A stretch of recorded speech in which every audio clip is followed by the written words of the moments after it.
Don't worry, guys. If you make it out of here alive, I'm sending you to a much nicer place. Oh, wonderful! That's nice. That's nice. That's Yeah. nice. Well, It's from getting here to there. That's the trick. That's the trick. Yeah. You'll be able to buy pants. Wearing I can pants. buy pants now. Who needs pants? You're going to be made fun of for your lack of pants. Anyway, We have pants, don't we? you have thongs. We are a desert people. We have pants. If basically what he's trying to imply is that if he does not get this mask back to this gentleman, then Odin's word is not worth really a lot. That is fair. Yeah. Which is really bad. Yeah, That's very not bad. so Gonna good. get some bad Yelp reviews.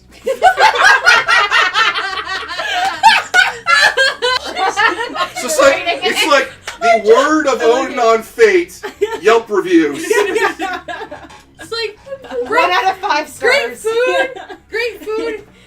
Stuff gets stolen though. Well, Service is okay. I want to imagine that just like somebody, just like there's a Yelp page about Odin, and there's just like internet trolls just writing a really bad reviews. Odin can't keep an eye on one mask. Oh. He's only got one. But by internet trolls, you totally mean frost giants, right? Oh, Yeah. definitely, Yeah. 100%. I'm just now Like, just oh, this imagining guy's a total frost frost giants giant. on the internet. Okay. What was that, Sam? The audience is cheering a lot for Howie. There's a lot of like really good ones. It's Howie, Wowie, Howie, Howie, Zowie, Break the Douchador. Door! Oh my god! Yes! Oh, I want that on a How many shirt people- now.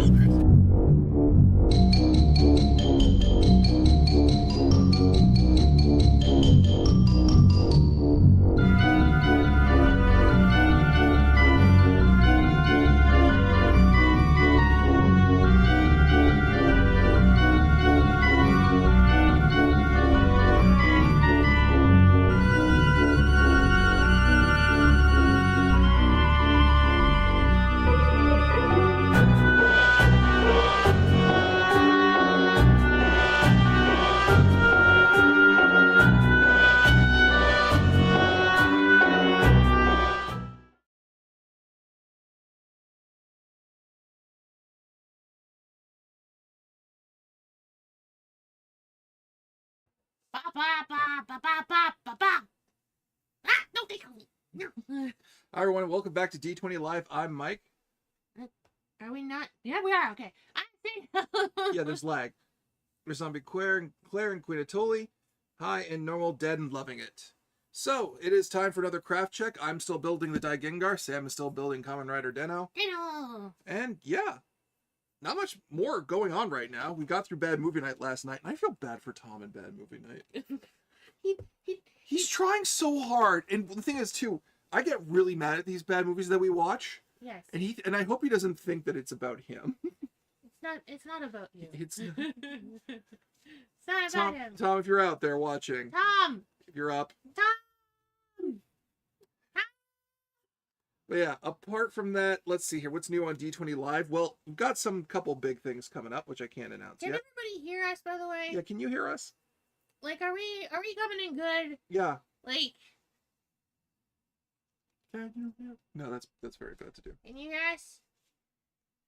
I know there's lag, but like, Oh, Mike, did you see the thing? Yes, Queen Atoli, I saw the thing. I'll talk about that if you want me to. But can you hear us?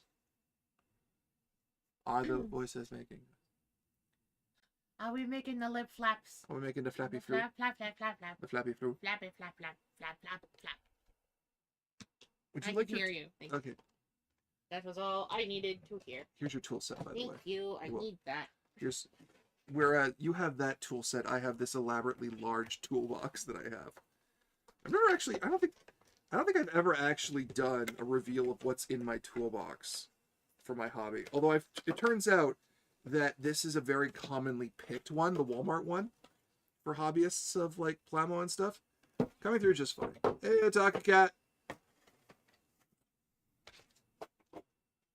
Need you. Stickers. Oh, you got stickers. Yeah, I got stickers. Cool.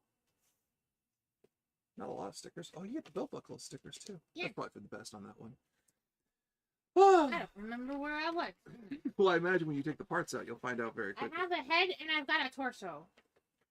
Which, Can I take a look at the torso? yeah, go ahead. Okay. This is Platform's torso. It's just his regular desk. Yeah, Platform. Regular. Platform. I remember the name.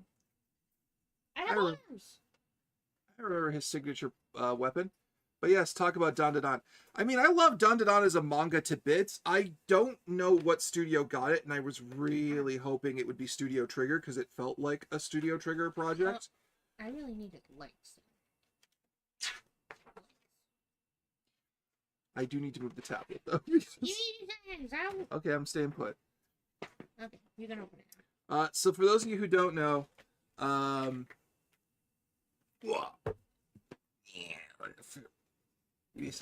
all right. I am a huge fan of the current hit manga Dandadan and Mosque number 8, which are both getting anime adaptations this year. Wow. And yeah, Kaiji number 8 is getting a, I believe, an anime adaptation this April. Dandadan later on this year around October. And I hope they both pop off really well. Get Joe hips. I have a second sticker plate. But I've talked about Dandadan at length on the Optimal Duos, and I think Sam's heard enough of it by now. Of me raving about this show.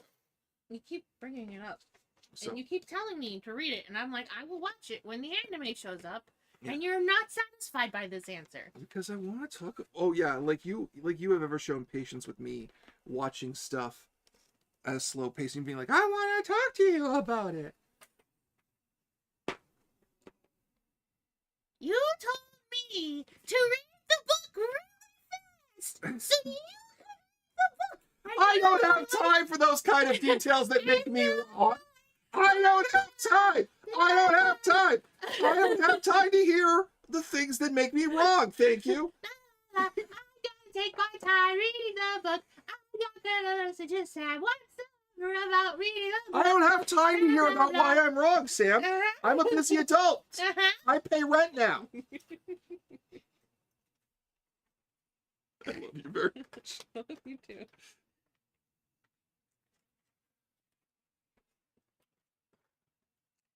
This is our normal married life. Mike will say something. I will find fallacy in it, and he I'll will. tell him to shut up. I don't want to be proven wrong. Adults are those. How you doing, Smith? But yeah, we're here to talk about tabletop, geek stuff, whatever the heck you guys want to talk about, really, while we build. Because that's craft checking. You guys universally said you missed it. So we brought it back. Oh my god, I am losing weight. Holy hell. Oh. But yeah. Oh. Aha! This is a plate I need. It's called B2 plate. So I'm going to put that up there. I also have learned that the Yokohama moving Gundam is coming down, which breaks my heart because I never actually got to go see it. And that makes me very sad. Because I really wanted to go see that, and someone was like, "Oh, Mike, it's going down. I'm so excited." I'm like, why are you happy about that? I never got to go see the Gundam. That's D2, that's D1 plate. Where is... Of course you're at the bottom. Of course. Heaven forbid. Also, we apologize for the amount of lag that's going on. We're not sure why there's so much lag. Is there lag? Well, considering the fact that literally we'll ask a thing 2 minutes later, they'll be like, "Yeah, you're fine." And we're like, No. "Mike, you're not an adult. You just got bigger." Who said that? So I'll be fair. clear. That's fair. Alright. I did mature a little bit. It's weird. I have coworkers that think I'm mature, and I'm like, you're not familiar with my body of work. It's like, oh, that's a very mature and responsible way to solve a problem. And a part of my brain goes, how dare you accuse that of me? The studio that did do Donna Donna the ones you did Scott Pilgrim Takes Off. Yes, but I don't like Scott Pilgrim Takes Off. I mean, the animation was nice though. But yeah, I don't You just don't like Scott Pilgrim. I don't like Scott Pilgrim. I really, really fucking don't. Scott Pilgrim marks a kind of a beginning for me of being sick of a certain kind of narrative that I saw in entertainment media. And I just hate it. I fucking hate Scott Pilgrim so much. I hate him. I hate his relationship with Ramona Flowers. I hate Ramona Flowers as a character and how she's this glorified fucking waifu when she's got the personality of a bagel. You do know that everybody and their dog called me Ramona Flowers, right? You're not Ramona. If you were Ramona, I would get it. Okay. If you were Ramona, well, we're getting a new figurized standard model of Paedramon. Woo! Which one's Paedramon?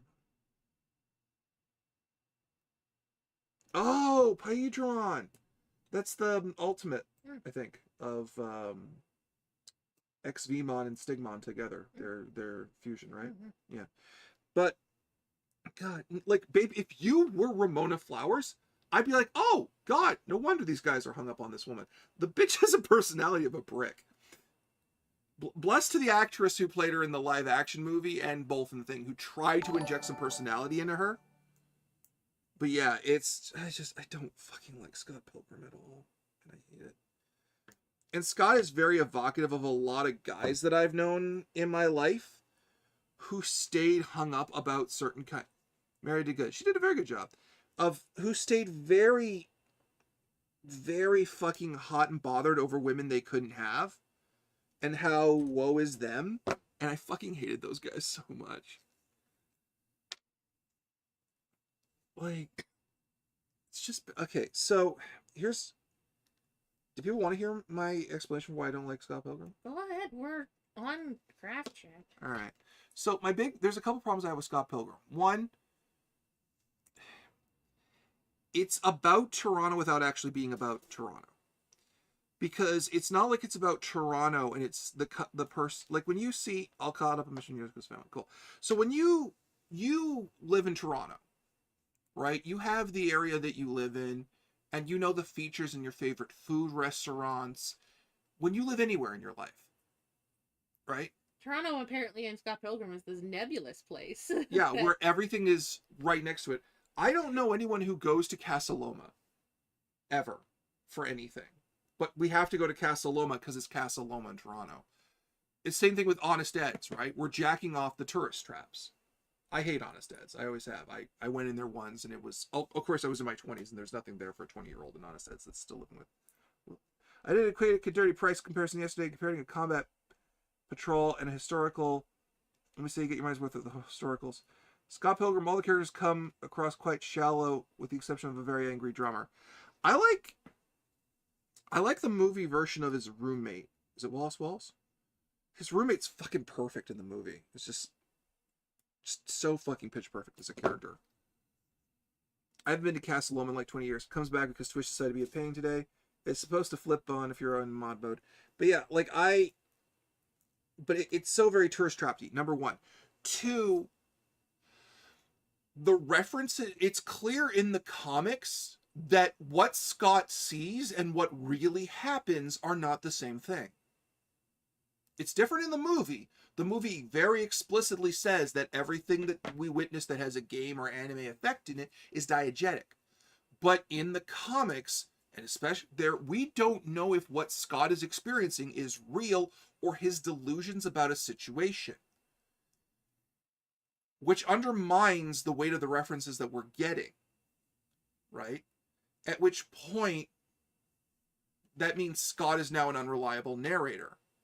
Scott was always an unreliable narrator, though. I know, but like it's sort of in your face, right?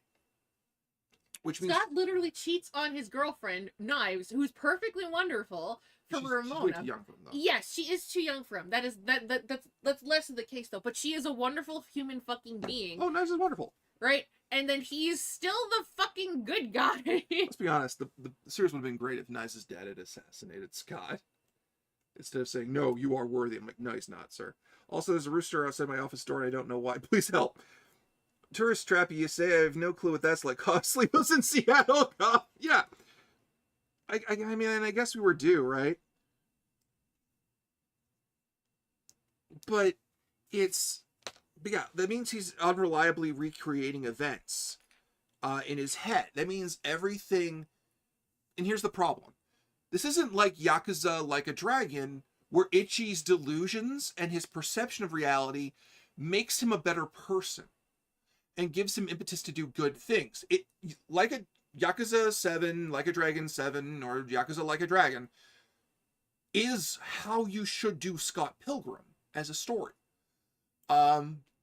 Scott never lifts up anyone around him. He's fairly disconnected from their lives. We don't know what's going on with Ramona half the time. You're not supposed to. She's supposed to be a nebulous being. Yeah. You mean Sam's Pilgrim vs. counterpart, Knives? I really wanted to be Knives, but everyone told me I was Ramona because at the time I had 7 ex-boyfriends.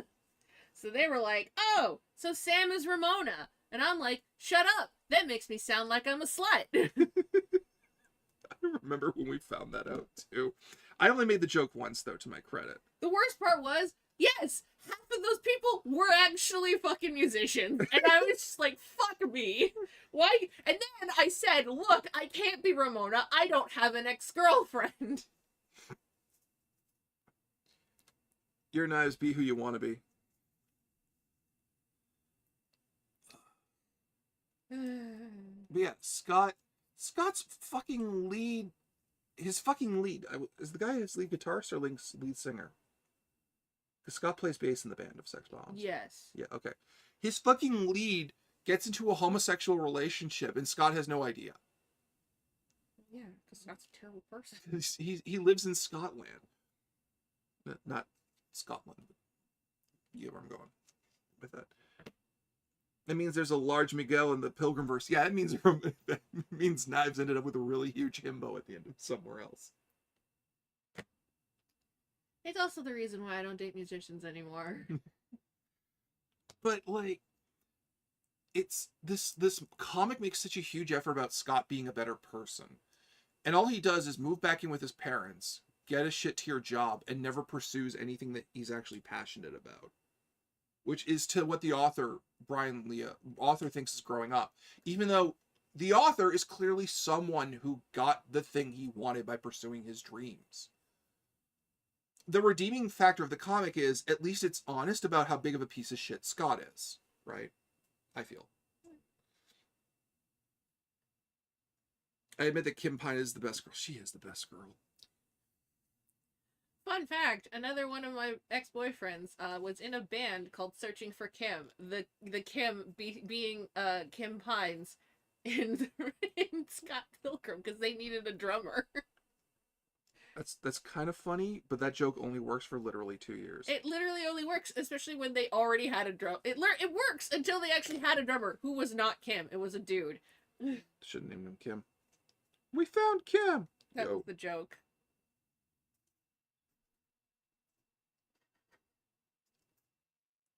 But yeah, I did not go in for it. Lol. Meta. I know like 5 drummers. I know so many bands in the GTA. I don't know what it is about the GTA, but the GTA hurts for drummers, and I have no idea why that is. There's actually a lot of drummers. The thing is that they're in such high demand right now because, you know.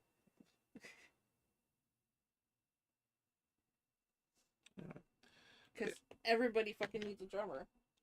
I don't know where that. And then, of course, there's Scott Pilgrim Takes Off, where the author decided to write his own divorce into the show. Gotta go, sorry. It's okay, Wandering Sage. I'm in the middle of a very poly and very musical crowd. That's cool. Drummers in high demand, you say? Yeah, because there's a lot of, In the like... GTA, oh yeah, you cannot keep a drummer. There's a lot of bands right now who are in desperate need of, I you know. wanted to be a drummer. You would have been in high demand. I know, but I can't drum for shit. I could have been a drummer if I didn't suck at drumming. I couldn't play drumming. I couldn't drum on Rock Band. That's how bad I am at it.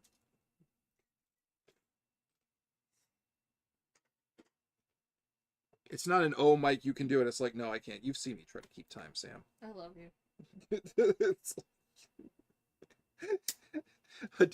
That was said with the tone of, I don't want to call my husband out, but yes, that is the case. But I was told the new Scott Pilgrim was better and more modern. No, it's just, it's the sequel. And he divorced his wife. And that's what the whole story is about divorcing your wife. And it's awful for that. Like, that's... I do not want to hear Scott Pilgrim come to terms with a divorce, because in no way do I believe that Scott will actually be able to handle that correctly. So I finally get to start playing Valheim. It's good, but I'm trying to get the workbench to tier 3 at the moment. Cool.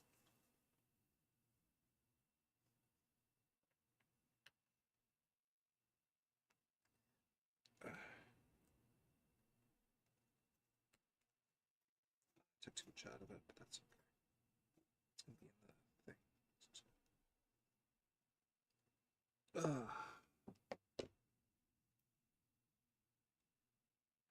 But yeah, it's on Netflix. A part of me wants to check it out just so I can say that I'm done with Scott Pilgrim.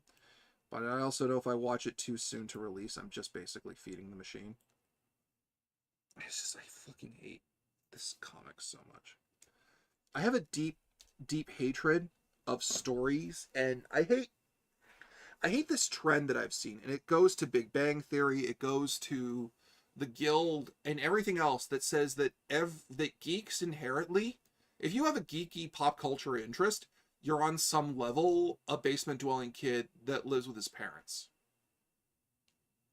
And for one, we know that's bullshit because the economy. No one fucking owns their own home anymore. That's not our fault. There was literally a fucking housing crisis. And a job. And a job crisis, right? Yeah. But we feed this shit over and over again, and we fed it to boomers, so they would feel like, oh, it's not our fault our kids are fucked up. You're never done with Pilgrim, not until you defeat the 7 evil ex-Torontonians.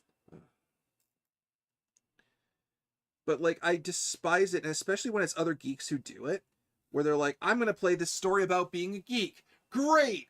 I'm gonna be someone who has social anxiety, bad interpersonal skills, and can't fucking do anything.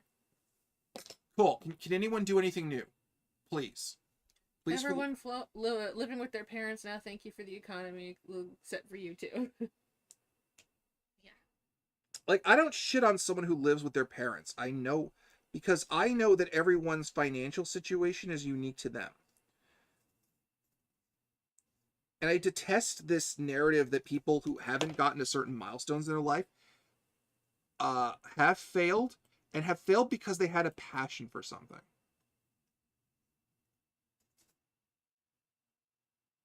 I fucking detest it. Because for every story about guy played Warcraft too long, almost cost himself his career, are people that have a healthy work-life balance with them and their hobbies. And I detest that narrative. It is ever present and disgusting. It's also why I hated the geek chic movement. Mike, you just described me, except I own my home. By the way, y'all should try out Lorcana's CCG. It's fun and well designed. But like, it's like when it upsets me that this is that was been the prevalent narrative. And it gets up-marketed to geeks and people with this pop culture interest. And it's like, look, this is you. This is what you sound like. Yeah, but it's not me. And I don't like that you think it's me.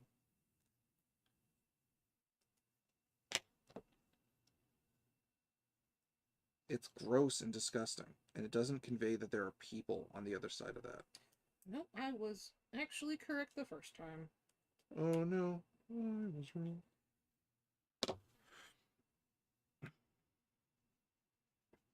No, I was wrong. When nerd niche goes mainstream, gatekeep Hollywood from nerdom. I wouldn't even say that. I wouldn't even say that. Because, like, here's the thing. Here's the thing about nerd niche. I'm going to dissemble this. Is nerd niche... Okay, what do we consider nerd niche for a moment?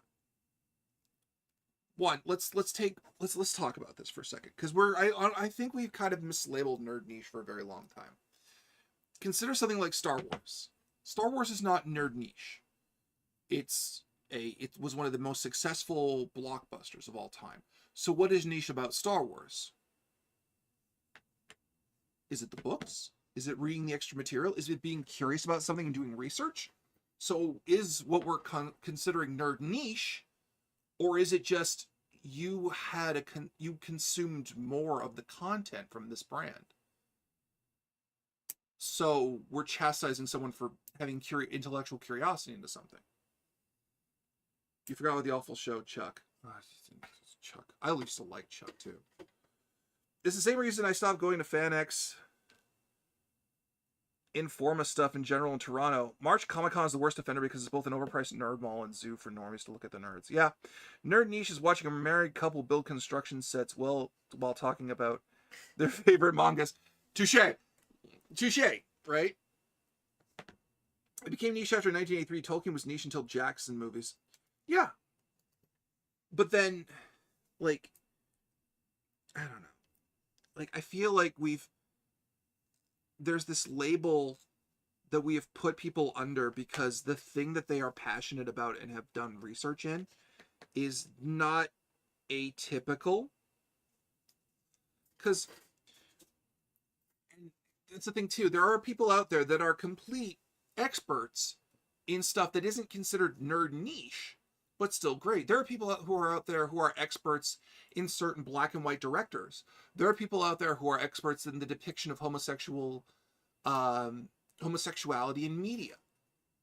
It's just a different thing. But why this stuff? Why the fantastical gets that label? Doesn't sit well with me, and I'm not okay with that. Star Trek was niche until 1982. Yeah. And then it made a successful TV show. And the fandom exploded.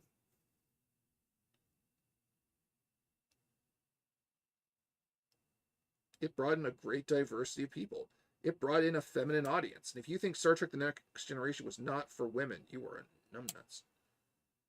That was expressly made for the interest of women. Oops, sorry, honey. Lorcana's cost is what worries me. For the same cost as two of their star decks, I can finish some of my Oathbreaker decks. Yeah, I still gotta go get my Magic Gathering stuff. Have you decided, by the way? On what? The thing that you were going to decide on? The thing that you told me that you were going to take the weekend to decide on? Yeah, I was going to decide Monday.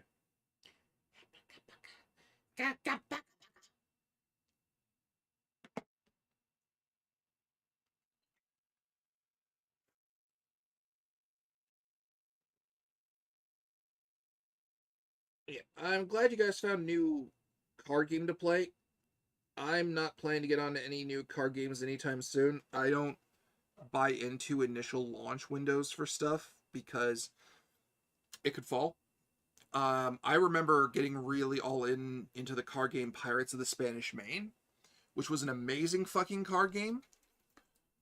I don't know if anyone remembers it. And then all of us, me and my friends all bought a set and we never and played it for literally one day and then we never played again. And it screwed over one of my friends because he was like, yeah, I bought the expansion, and none of us had. Which sucked because it was really innovative for a card game at the time. You actually got little playing cards that were made of foam, and you'd pop them out and they'd be little ships, and you'd have to blow up the ships. And it was like a little miniature game. It was really clever. But it was like impossible to store it and keep the cards like intact.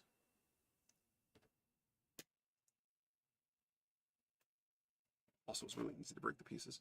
I remember it was also Savage Worlds TTRPG. I have lots of them. I liked L5R before they swapped to an LCG from a CCG. See, I don't mind that I didn't mind that L5R was becoming an LCG because it meant like you had a fixed buy-in on stuff. The problem is, and this is something Vangelis explained to me, LCGs do not work out at all in the market. Conceptually, they sound brilliant. It's, hey, you want in on game with your friends, and you don't want to go randomly trading for the one card you need 5 copies of. Here, you buy expansion set, and you can build other copies of decks with your friends. I like the hotel, love the mini art gallery next door. Remember HeroClix? I have a couple HeroClix, actually. HeroClix is still going, I think. Not as hot as it once did, but I think it's still going.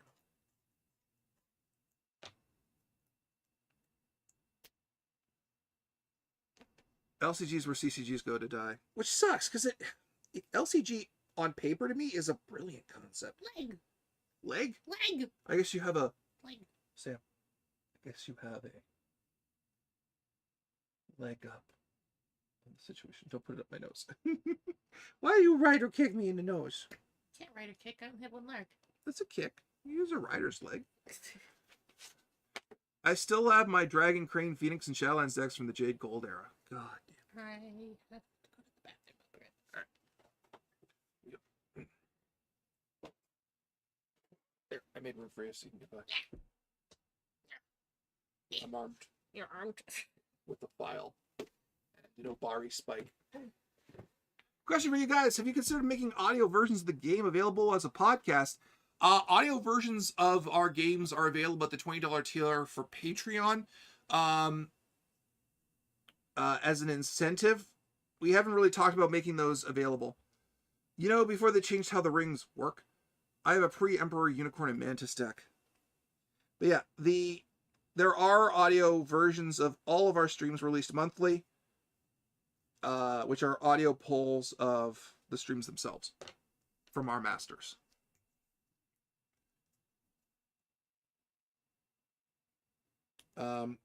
I haven't seen much demand from the audience to try and take those and put them on a podcast.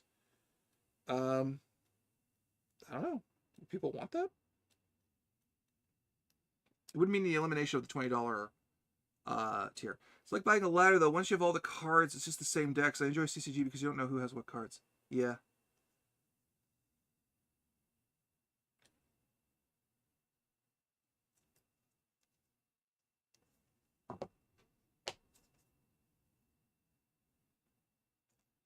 That's fair. I get that my dream of an LCG is a hollow one and design just doesn't really support it.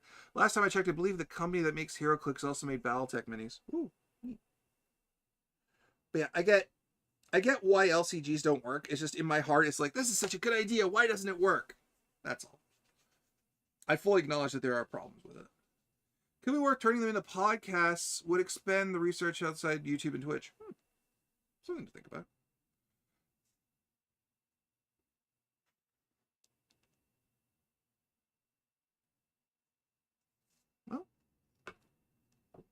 What do the rest of you think? Should we take the old audio log and start releasing them as podcast episodes?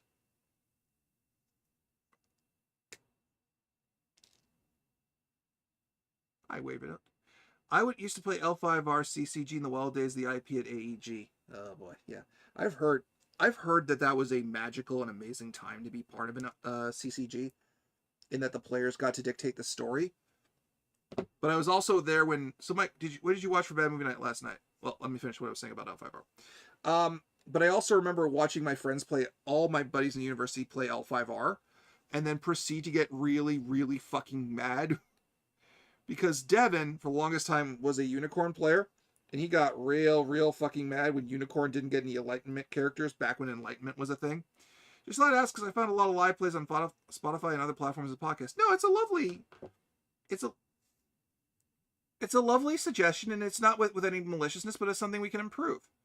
I like all things, it has to be considered, and we'll do the best that we can to improve upon it. We're trying to do something else right now as an improvement direction for the month of April as we go into certain conventions coming up this year. But no, it's not a bad idea.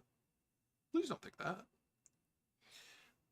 Not anymore. Tosh just owns the BT brand Catalyst and Iron Wind models mini at the tabletop. It wasn't until AEG tried to store all player input.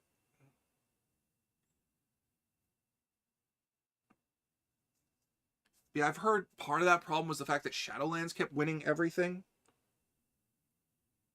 If I remember my history right. But I'm not 1000% expert. I stopped playing before Cavalry got nerfed into the ground.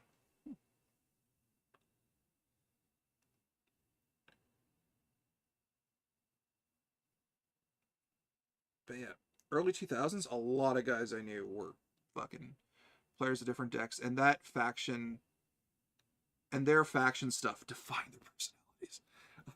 I know guys who were like, I know the dudes who were playing their factions were legitimately taking on the personalities of their factions. We had a dude who was a crab, and he was this squat little Chinese gentleman who worked out to the point where he was huge, like a fucking brick. He was as wide as me, but like this tall, and all muscle. It's like, yeah, you're just a crab.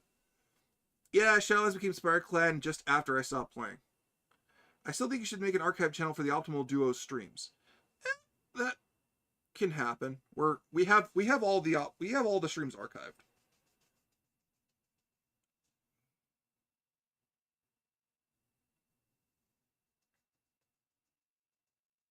Oh, L5R was all about your factions. Yep.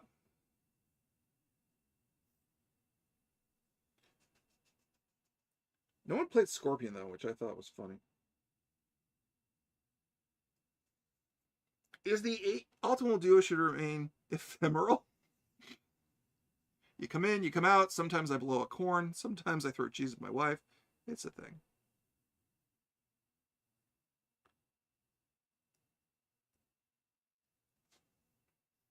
I share my Pirates of the Spanish Main collection to the Discord if anyone wants to see what they look like.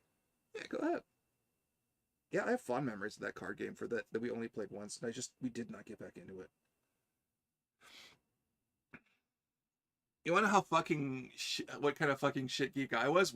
I was part of the Mississauga WWE Raw Deal card game. If you don't remember, if you've never heard of that, WWE actually had their own TCG, and my university was the fucking hub of those players, and I was a Mick Foley, Rob Van Dam, and Hurricane player, and I was shit at that game.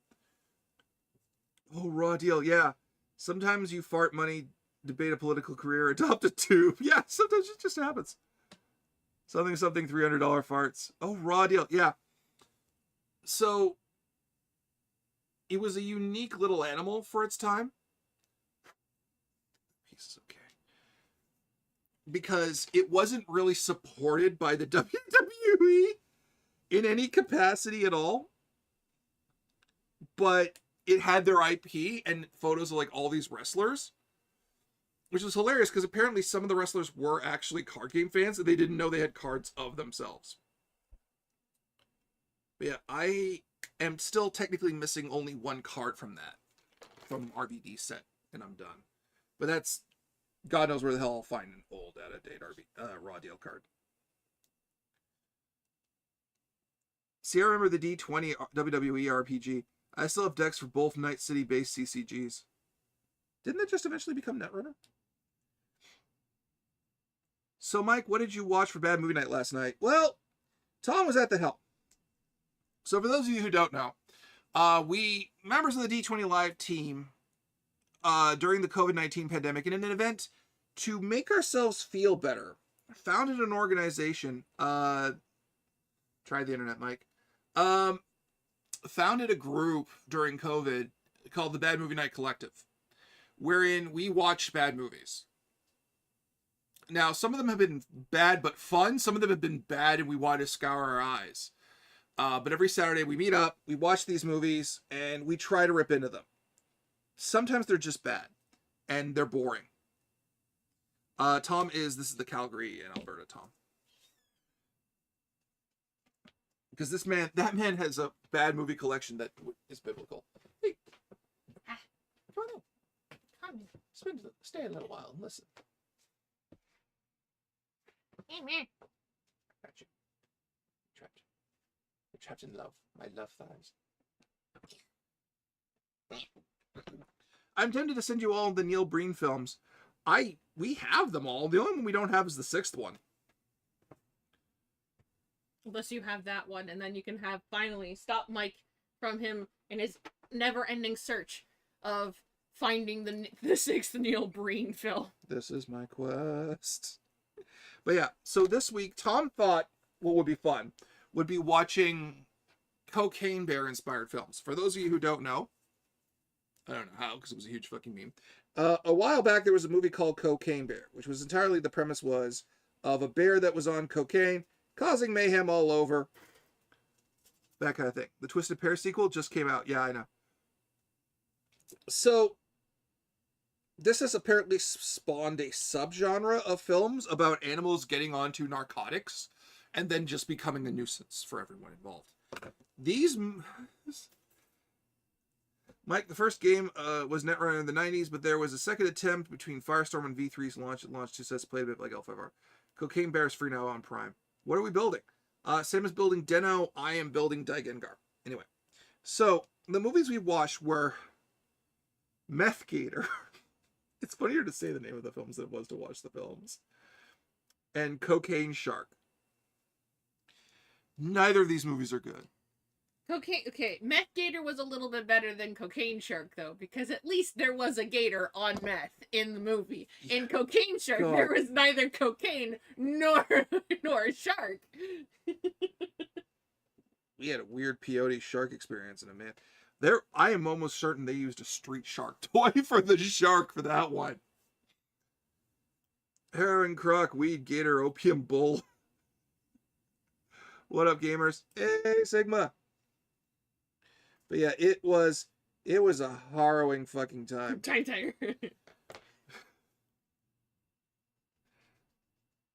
So, the first movie is called Meth Gator. And I could tell you the plot of Meth Gator if I could fucking remember it, if it was interesting in any way. There was a gator. It was on meth. The DEA was involved. That's it. There was one moment where a man tried to commit an assassination on a zip line, and it's far more boring than you would imagine that such a thing would be. Because if I told you there was a zip line attempted assassination, you're going to think, oh my god, there was a guy on the ground, and a guy was coming down the zip line. He was going bang, bang, bang with a sniper rifle or some shit, and someone shot him, and he fell out of the sky dramatically into the gator's mouth. And that would have been interesting. But no, everyone was on a zip line at the time, and they were stuck in place, because that's how zip lines work. And the two protagonist characters are on one zip line. The other guy's on the other one, says, I'm going to assassinate you now. His zip line gives. He lands on the ground, then gets eaten by the gator. Sounds like watching Nash. And then why the fuck are you what? What the fuck is wrong with you? Right? But and every so often, the movie would cut to its own title. Like it was the commercial break. And I think I joked that it was the movie reminding you that you're watching a shit movie and you should get out now before you finish. Breaking Time Tiger, Better Call Nauticus, El Pronto, Breaking Time Tiger movie. But yeah, it's so bad. Like, it's not even fun, right? And there's this forced romantic subplot that's boring. Parents dying. Jaws. It's basically Jaws, right? Except with a meth gator. Gator on meth. They point out their own plot hole. They're like, if a meth ate that much gator, if a meth ate that much gator. Yeah, there's knife on my blood. Yeah. If a gator ate that much meth, wouldn't it just die? And they're like, shut up. It should. Instead, the gator grows, and we don't know why. The more meth it consumes, we hope it doesn't find the super meth lab. The super meth lab. And it's just like the home of all the meth in Florida. It reminds me, have you guys heard about the Cerveza crystal meme? Yeah, we actually made that joke last night. Wouldn't it be funny if someone got stuck on a zip line and then someone came down next to them on another zip line, shot them, and just jumped down? That almost happened. I don't know how to paint too fine a picture on that for you, but that did almost happen. Have you seen the latest episode of Bang Braver, no spoils, but OMG? I'm so far behind on that show. And I will marathon it to catch up. Can we watch it tonight? Sure. I can't marathon that show. It's too much. You mean it's too much awesome. I so badly want to. No, Jaws didn't have a romance subplot. Also, the book was a soap opera with the chief killing Hopper for sleeping with his wife. Yeah, we knew about that. But yeah, like, it's the rest of the movie is just the plot of Jaws, where it's like the mayor can't close downtown because it's Memorial Day weekend and the tourists are coming in. How are we on episode 9 already? But Mike loves Bang Brave, Bang Braver. I've been converting people. It's been my job. He legitimately will not shut up about that anime. It's fucking... And look, I like it too. I go to but parties. like it's so much. It's so much. And I have to like take a break between every fucking episode. Like, we watched 2 episodes back to back and I haven't been able to go back to it. I'm just like, God, I want to it's shotgun so it. much. Do you want me just to watch it without you? Just you shotgun it. Okay. All right. And we'll watch it again with me. How about that? All right, cool. Rock on. Okay, that way you get to catch up and don't feel bad about it, and I can have my break. Meth on Gator. Gator not quite sure what the fuck is happening. Gator on meth. Bloody rampage! I think it murdered a bunch of porn stars. But the problem is, like, all of the Asylum movies now have, like, the exact same 3 characters in them for every single one. Although there was one funny line in Meth Gator where the guy who owns the bar comes out with a rocket launcher, and one of the character who works with the DEA has grown up in this town, right? He looks at me and says, You told me that wasn't real. You told me the RPG wasn't real. And that's kind of perfect. Someone wrote a very competent line in a very bad movie, and I kind of dig it.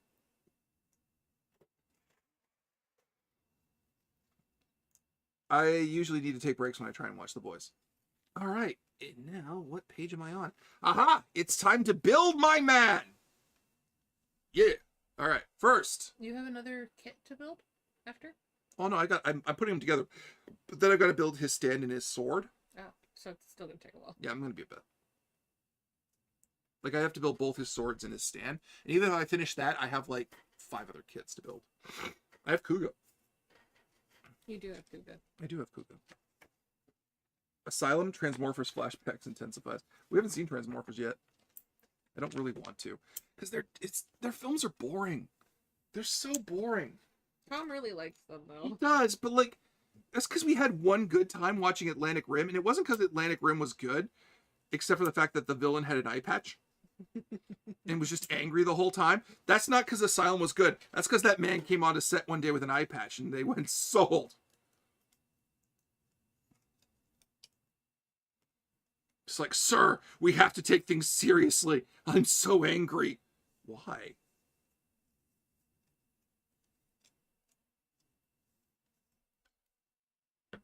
Asylum Sherlock Holmes movies have a steam-powered T-Rex. I don't have faith in Asylum cashing in on the films they make. Like, I don't have faith in them. Oh wow, this feels really fucking cool in my hands. Oh my god, it's so sharp and articulate. It's so oh no, it has no articulation whatsoever. Let me give you. Beep. Okay, I had to shut that in a little tighter. Someone hopped their horn. Wait, beep. Go beep back. Early Asylum is better than later ones for cheese factor. I believe Beep, that. beep, beep. Okay. Beep, beep, beep. Okay, the head's in there. Put that in the torso.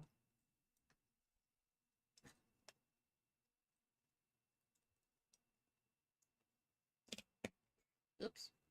Oops. I forgot to add certain things.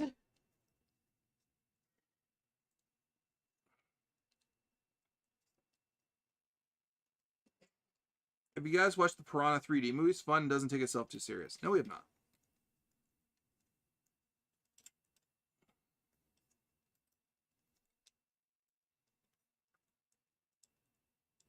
One sec. Let's go get this arm in. Oh, man, that's fucking cool. Look at that. Look at that, huh?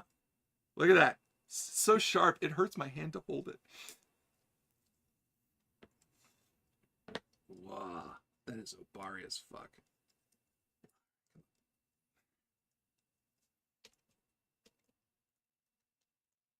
Oh, fuck yeah. Alright, hang on. Yeah.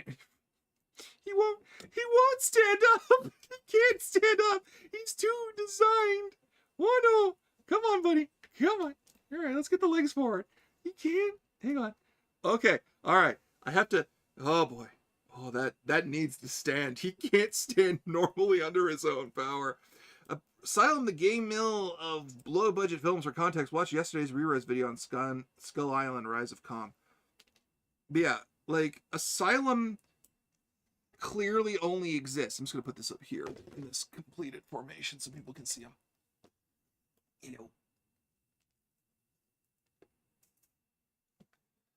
Only exists in the way it does, because clearly they do it with no budget at all. Like, the amount of fucking stock footage we see in their films is just staggering.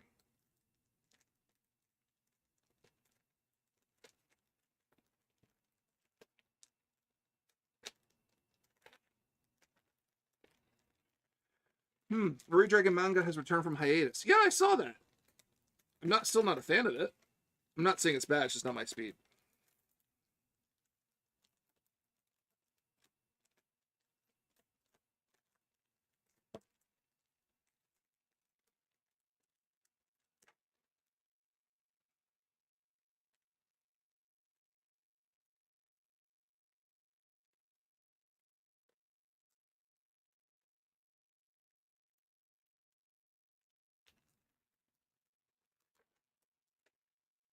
Or it's a bit off for me. It's a bit rough.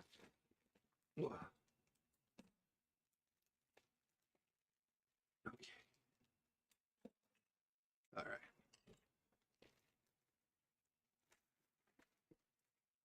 Okay. The amount of stock footage we see in an Asylum movie is almost as bad as the amount of stock footage we see in Gundam Seed Destiny. Yeah. It's staggering, quite frankly. All right. Build in the stand. I need ACB 4B 26 and 25. So, Mike, DBZ on D20 Live this year to honor Toriyama. Oh, it's happening. Yep, it's happening. And it's happening for a special event. I just got to get the approval to talk about the event. But literally the second that news broke, it was going to be like, yeah, this was what was... I think you agreed with me, too. That was the best way and time to do that. So it's the only reason we're not immediately doing it is because literally we have a better event to do it for. And that is the only reason that is not happening right away. Smith can guess. Smith can guess where that might be going. If you have 3 brain cells in pattern recognition, you can guess what event that will be. Don't say it out loud because we haven't been confirmed yet to announce it. What did I just say? Okay. So, what did I just say, Rob Hagen? But yeah, I haven't gotten the final proper approval for some things to know whether I'm 100% okay to announce it. No matter what'll happen, there will be a Toriyama Dragon Ball Z thing. I have to find the system for it, which is ever so much fun. Because I'm trying to find a tabletop system that can accommodate Dragon Ball Z's over-the-top style. I will nuke if desired. That's fine. It's fine. But yeah. Once again, if you have 3 brain cells and pattern recognition. You'd be like, where would Mike do a tribute to Akira Toriyama's game? Something with a lot of monks and some homebrew. Like, that's the issue, right? The problem is, supposedly, the most definitively on point one, supposedly, Besom would not work. No. Mutants might work. Feng Shui, Exalted. Okay, you want help? I mean, Artal was right there. Okay, let's talk about that. Let me put this down. Here's the issue. Right, so first of all, you cannot use a D20 based system for this. Well, no, you can. There's one. But you can't do like D&D and stuff. We can't do what we normally do, where we would use Fate, because the scale in which Dragon Ball Z goes with the training and all of that means you have to be able to go to like 1 million. Fate Accelerate doesn't go to 1 million like that. What? Are you disagreeing with me? No, I figured it out. Okay, that's another one. I'm not wrong now, am I? You're not wrong. You're not wrong. That's another one. I was thinking actually that one. Yeah, that's fair. To convey the scale and physical action of what's going on. Lost my train of thought because of you. Sorry. You're not sorry. You like stopping me. I do. She cracked the song code. Sam knows too much. I do know too much. I don't know Feng Shui well enough. That's just it. But it seems like Feng Shui would be good for basic Dragon Ball. If we're gonna do a Dragon Ball tribute, it's gonna be Dragon Ball Z. Let's be honest, because that's what broke out here in North America. It's the big part of it, right? It would be late game Dragon Ball. That being said, when it's set is easy, because it would just be centuries after the wars of Goku and the centuries after, and you would have players fighting some and they're just like, oh, the Saiyans are gone, the Namekians there's no more fighters basically, and you now have this new thing coming in from deep space or across the multiverse coming in. Dragon Ball Z is very easy to write. You just have to write it that the main cast isn't there. Simply. Now let's Piccolo. Except Piccolo. You want Piccolo just to be there? Piccolo. Piccolo and Dende are there? Because to be fair, Namekians live fucking forever. So. Yeah, they're just in Kami's Lookout. Yeah. Sam's always right, so the GT ending. No. Okay. Right. Piccolo would have to be old, though. Yeah, that's fine. Old man Piccolo. He'll be crotchety. Yeah. Or even Dragon Ball Online. Let's get Pan to her first tournament before GT ruins it. Did GT ruin Pan? Yes. Pan did nothing, even though she is the daughter of Gohan and trained directly with Goku. Shouldn't she be like the strongest? You'd think, but she does nothing! She gets kidnapped half the time. Goku never got kidnapped. Well, okay, he did, but like, it was because he was unconscious and they caught him. Boobit's commentary just dropped yesterday. But yeah, the problem is the system. So the ones I'm thinking of are systems like Mutants and Masterminds. I'm not 100% squared on Besom, because Besom That one's not big enough. It's not. It's not. It doesn't have the railings good enough. Come on, get in there. And I'm tired of using Bess. I kind of want to go on to something else. OVA I don't know very well, even though it might be able to do it. There's apparently a Powered by the Apocalypse one. Well, they're sisters, not twins. Stick 'em. Oh.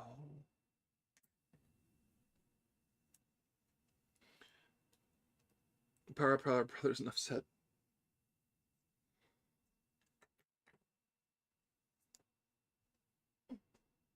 But yeah, that's just sort of where that's at.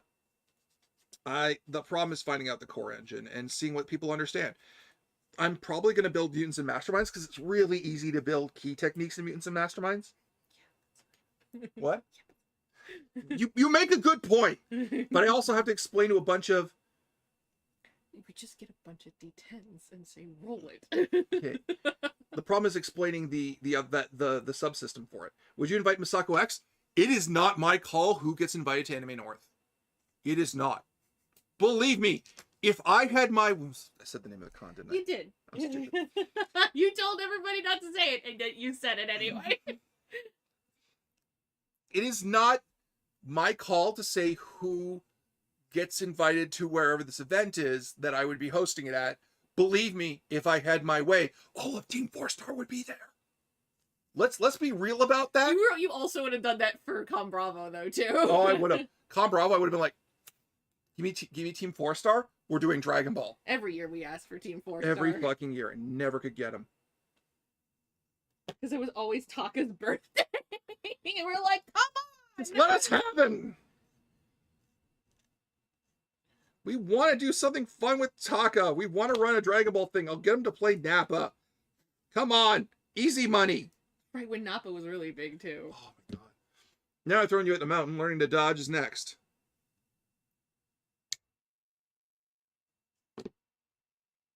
We had Team 4-Star as guests a couple of times at Com Bravo. I know, and I could never get a single one of them.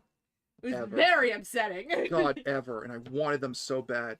I wanted Xavier Woods, too. I remember that year when they were like, oh, Mike, we didn't know if you were into wrestling. And I'm like... I screamed. I screamed out loud. And said, how dare you not give me Xavier Woods? I actually know Xavier Woods and I have met on more than one occasion, too. Because a mutual of ours, actually, should have yelled at the boss more, Mike. Me and Com Bravo have a long and complicated history. Can the D20 fighters triumph over the forces of Space Moth Army? Yeah, I know who the villain's gonna be, too, when I write it. Because guys, it's me. I've thought about how to do a Dragon Ball Z style game for a very long time. And the villain I want to do will have no key powers. At all. They won't even be able to fly. Because I want to cross genres, and I want our villain to be like Hanma Yujiro from Baki. Who's just physically strong. But can't fly, doesn't have an extra mode, nothing. He just goes flick, and he blows people's heads off.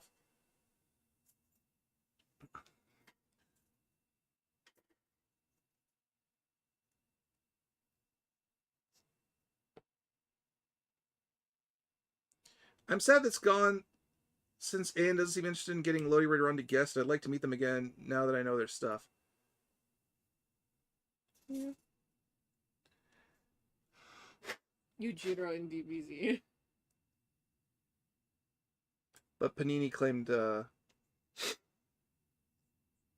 Com Bravo. Yeah, there will come a day where we can give that post-mortem on Com Bravo. It is not today. And I don't want to be the one to give it, even though it probably will be me. It's like, Mike, what happened? What do you know? I'm like, okay, here's everything I know. 25. I need 25. No, I have 25 right here. Okay, I need ACB 4B29. Hang on, there's a lot of people talking. Hang on. I give the party less than a minute if Yujiro is there. Z went very over the top. It's why I like the first Dragon Ball better. It was more dealing with techniques and they don't all the same moves. Yeah, I also don't want to get into it. So Smith, what do you think of the vintage stronghold? Pretty. But yeah, like there's so much. There's so much. The problem is too, every time I think I have a head on what happened at Con Bravo, There's like 7 things more. someone reveals something new to me that I didn't know. So I don't have that whole story. And if I don't have that whole story, no one does. Because I'm one of the few people in that situation who is on talking terms with everybody in that situation. Taopai Pai is a Hama. There's a reason I don't want to get into it. Yeah, there's a reason a lot of people don't want to get into it.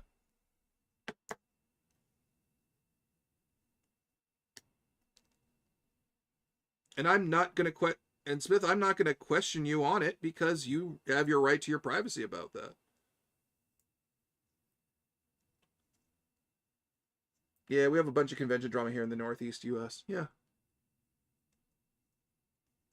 All I wanted to do was just make fun content for everyone. I couldn't get the guests I wanted that were at the con at the time.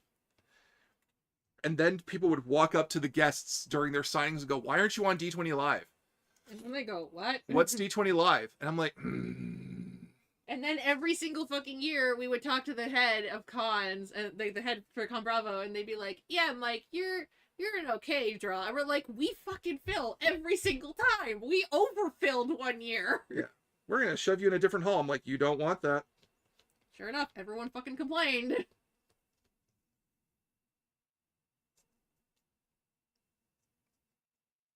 Now I've got people that go to bat for me. Yeah, now we've got people who are like, yeah, We're going to put our names on the line for you, Mike, because you deserve it. I'm like, thank you. That's very kind of you. It's nice to have that recognition finally. I don't know, his bottom. What? His bottom. Where you got his bottom? His bottom. A notorious con organizer recently married a girl he groomed from 16. One of his supporters nearly drew live steel on a vendor he screwed over. I'm guessing that change was post main crew change. Yeah.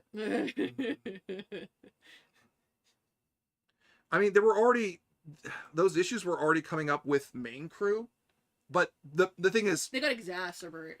They got exasperated because new crew and main crew didn't talk and have the same relationship, and it's complicated. Like, I've long since settled anything that happened with me and Con Bravo with everyone in there. With original cast, for sure. And secondary. And secondary cast. Most of the secondary. Most of the secondary cast. Not all of them. That we all had everyone involved who knew me and knew what I was doing, we had a very long talk about it, and I'm like, this is what I had wanted to do, but on some level, I was too scared to push my weight, because I didn't want to be that kind of guy. And they were like, oh, we didn't know. If you had pushed, then if you had pushed, you would have gotten your way. And I'm like, thank you for telling me that now. Right? But I also know about the new crew. I don't want to shit on the new crew 100%. For one reason only. There was something really screwy that happened one year, and they turned around and really took care of that situation.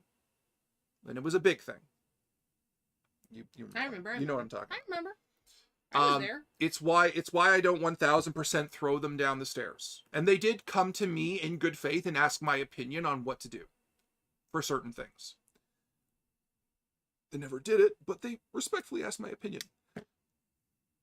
There are things new crew didn't do, which do upset me. And I have since spoken to them about it. And they went, "We're sorry."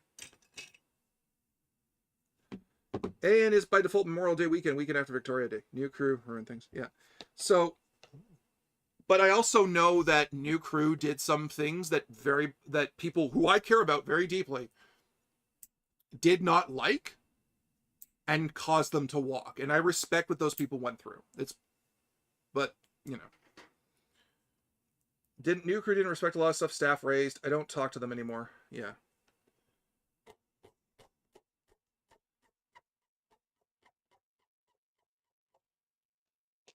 Yeah, there are. Can we someday get a D20 Live con? Depends on how big we get, guys. We have to get consistently many different people for our videos. Yeah, we have to be way bigger, guys. Not gonna lie.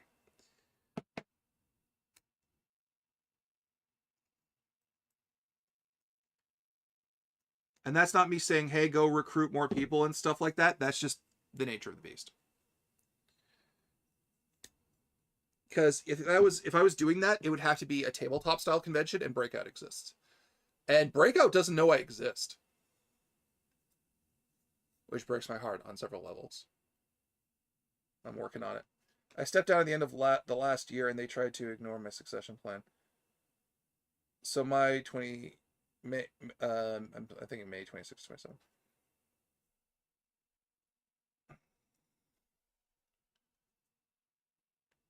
But yeah. So, yeah, various people have stepped up and spoken to me about certain things that were happening behind the scenes with Con Bravo. And they're like, we're really sorry. We didn't just give you what you wanted. And I'm like, yeah, that would have been a smart thing. You would have had way more money. So, whatever. I got some of the things I wanted. I wasn't like a starving peasant. You got me. I got married out of it. Am I sad I didn't get to do my Fallout? Yeah. A little, yeah. Yeah.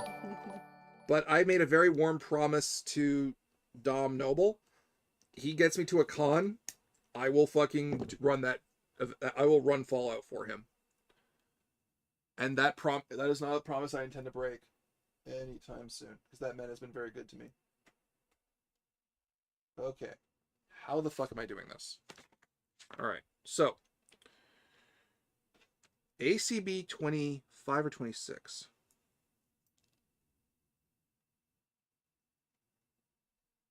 Oh no, I don't know which one's which.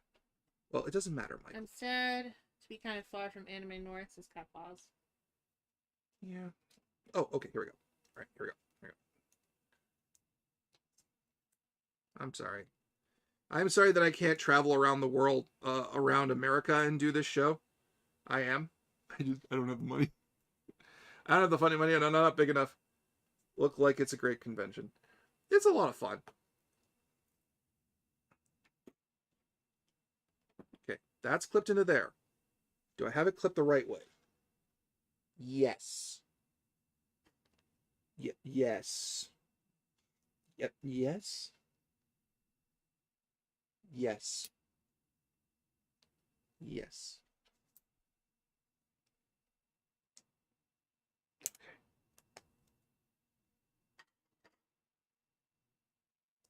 Okay, but why though? Why for art thou, Romeo? Oh, that's why for art thou, Romeo. It's the latch for the thing. Yeah, I know that's what I'm doing. Mike, remember the Miami game with the Warthog landing? Check the stream channel on Discord. I never know to see a D20 person being in the UK. At some point, I want you and the loading crew together in a room for a module planning session. See what kind of Pathfinder 1 madness comes out of it. I don't think Loading Ready Run wants to work with me. So small story. There are members of the Loading Ready Run crew who were members of the 404's improv comedy group, of which I too was a member. And I knew some of those guys. And as far as I understood, we parted on good terms. But I saw them at Bravo, and one of the guys I recognized, I waved to him, and he immediately ran in the other direction. Which tells me he might have gotten the wrong idea about, one, me still being in the 404s, because I was out at the time. I still am. Loading crews and Loading Ready Run? Oh, I'm sorry. I enjoy attending Origins in Ohio. Who's Loading Crew?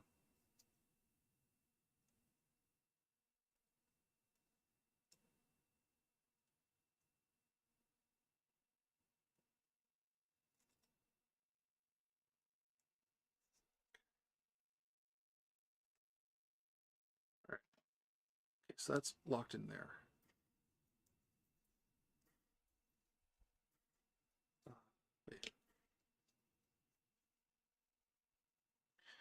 Yeah, the number one roadblock for each and every D20 live. Loading crew does Pokemon Utopies. Okay. Yeah, the number one roadblock for me getting guests for my tabletop streams has always been the same thing. Well, I don't really play tabletop games. To which I turn around and go, that doesn't stop me. I can just teach you. Just let me teach you, please. Just let me teach you. So it's like, I don't really do tabletop. You will. I'm really good. What Crew does is a lot of the D&D alignment videos for characters, and it did a Pokemon RPG. Cool. Okay. You can forgive me for not knowing that and assuming they were someone else. Okay. All right. Okay. Let's clip 27 out first. Oh, I'm annoyed. I just read my thing. I only have one plate, but 2 stickers. Oh, that's bullshit. Well, you gotta put it the red one, right? Yeah, obviously I'm gonna have to put the red one. But, like, that's bullshit. You have a bluefin tag. You can just tell them the plate's missing.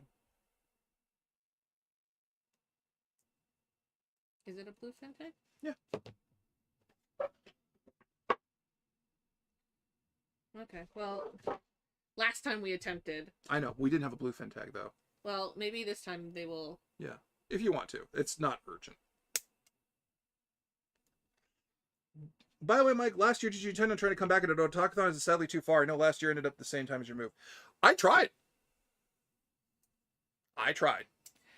Otakuthon, we have, like, legitimately everybody we talk to in person at Otakuthon is That's like... part of their team. They're always like, yeah, we want you here, and then we email them, and then we get absolutely fucking no response, or they'll be like, oh, you're too late. Try again next year. Yeah, or if you get to be a feature panelist thing, I have tried. With all those at home in my coat, just called me and said you lost something important from the job. And now I have to go back and help him find it, Joy. They also post some third-party supplements for Pathfinder 1 Waifu Handbook being their latest one. Otakuthon is run interestingly. They've been announced. They barely announced the day. I don't think it's too late. Catfoss, literally, I emailed them every way they wanted, and they told me, they literally effectively sent to me in an email, don't call us, we'll call you. Like, legitimately every time we do this. Yeah. Like, because we'll go to them in person at Anime North. They'll be like, yes, we want you here.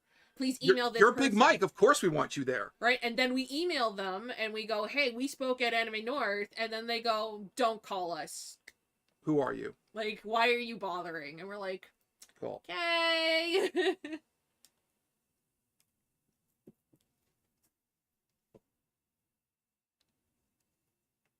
So, I did my very best, and I wanted to go to Otakuthon. I still want to go to Otakuthon. I love Otakuthon to bits. It is not me who stops Otakuthon. Okay? We have a driver. We would not need a car rental. We would just need a hotel room and an event. And I cannot get in there to save my life. Believe me, I want to. I cannot.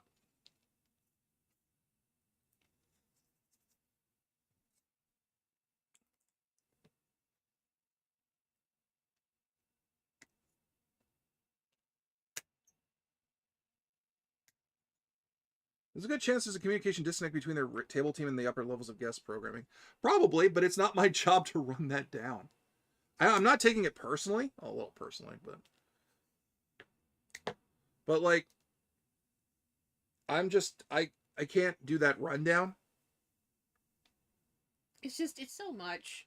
Like, with my life the way it is, I can't run down. I don't have the strength or emotional fortitude to run down a con. I'll try to give a push on my side with my connection. Yeah, like I'd love to go. Do not get me wrong. I don't have the strength to do a rundown on a con like I used to. I don't. We're trying for other things. There are things I want. There are certain things that we're trying to get done. Yeah. And it's too much stress on my end. It's too much stress on his end. It's no bueno. I just didn't know you were still up to. Yeah, I'm up to. I will go. I'll book the time off. I don't care. I would love to go. I'll run the fucking Dragon Ball module twice. You keep pushing over my stuff. I keep getting your shit. Oh, sorry. You're flinging it over on my I'm end. not flinging it. It flings itself. It's trying to commit suicide. All right.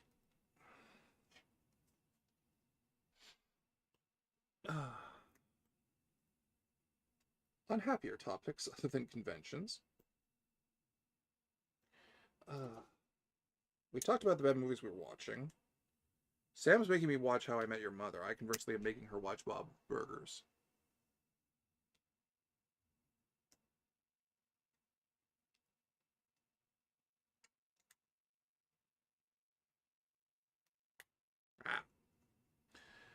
And one of us is watching a zany show about crazy people trying to live their lives in a hard time.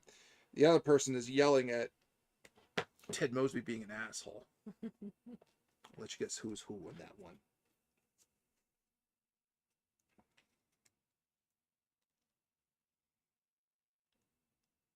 No response from my wife. That's how she knows she's wrong. I love you. Love you too. Maybe watch this show so I could yell at the show. I know. You make me watch things so I can yell at things. Yeah, but also, not as often. Not as often either. We're watching a whole... Honey, you're making me watch Friends. You made me watch Friends so I could yell at Friends. Yeah, that's only one of the show. That's a lot of run. It's a lot of show. That's 21 seasons of show. It's not like a movie or a YouTube clip. The most I ever forced you to watch was Legacy of Kain, and that was a gift of love. I love you. Love you too.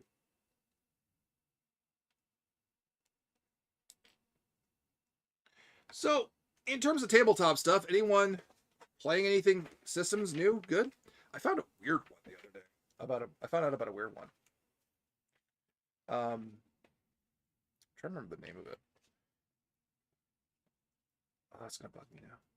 Oh, that's useless. Like, you can't just say the name of a game and not actually fucking... Okay, remember the clip's gotta go like that. So, what you do, Michael, is you take a hook piece like this, and a braid piece like this, and you hook them in there, like that, and you get that nice clickety-clack. Get in my sack. Alright. Any interest in Thirsty Sword Lesbians? Yeah, we ran a game for it. For D20 Live. Nikki ran it. I very much want to do a sequel. I loved it. I had a great time playing a powerful redhead captain with control issues. It was great. Loves it to bits, I do. Okay, I'm not gonna put on his head.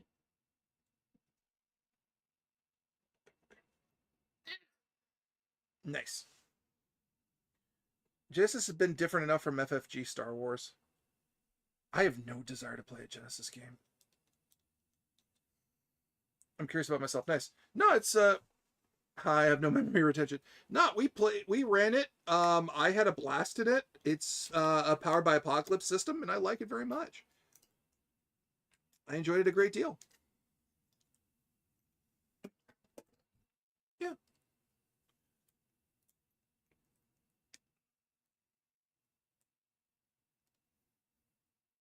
I just didn't play a cartoonish character this time because I was playing a lesbian, and I don't think I have the right to play a lesbian cartoonishly.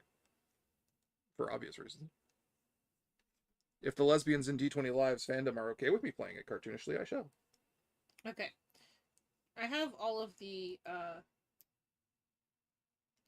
who's it? The platform done.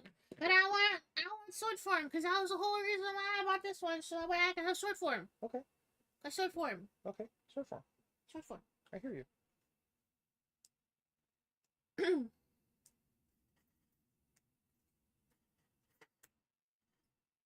Okay. So that's the stand. Gotta build the podium for that. Oh, I fell asleep. My butt is real warm. Honey, feel. You have a hot butt. I have a hot butt. Why do you have a hot butt? Because the vent is blowing directly on my butt. FFG Star Wars is funky. I know I run it, albeit with what looser than probably was intended, but that's me. Well, yeah. I think you kind of have to run it a little looser, personally. I like the WEG Star Wars, and I'm not backing down from that. I think that system is great and easy to run and fun, most importantly. I don't think I have to worry about the sprues on the bottom of a podium. Okay, now I have to get the attachment, which is this one, 21. I'm just to find out what that means to you. Find out what means to me. Playing a lesbian seriously as opposed to comedically? Just what I've observed.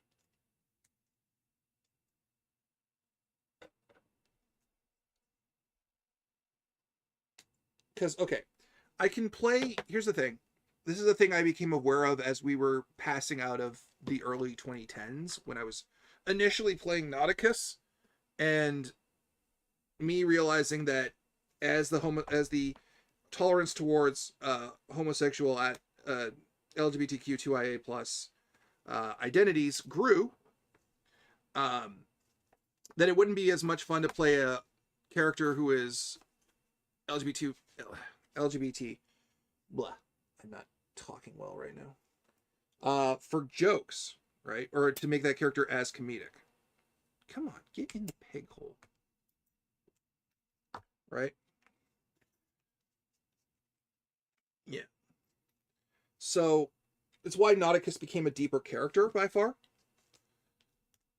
So the thirsty sword lesbian I was playing was a pirate captain, whose entire deal was, no, I don't give up control. I am in control in all situations, kind of thing. Right? But again, I don't know.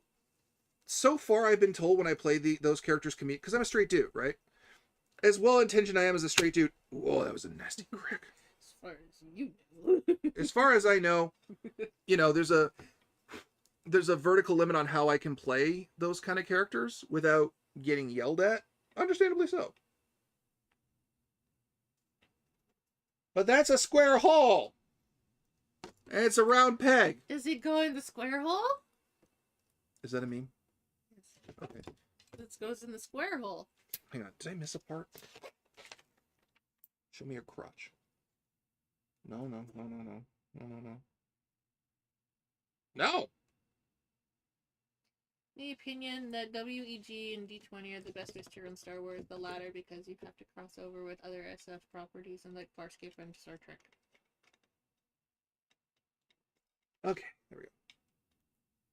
There we go. That is actually making a great deal of difference. Okay. Now to cut the next one. My leg is asleep. I need to stretch it out. Everything goes into the square hole, Mike. He pats. That scares. Why does it scare you? It scares. It's like pets. I know, but my leg is a bundle of needles. So, yeah, as there was a realization I had that either Nauticus was going to have to become a deeper or more comedic character. Considering he was, Nauticus, I decided to make him deeper. That was an active choice I made.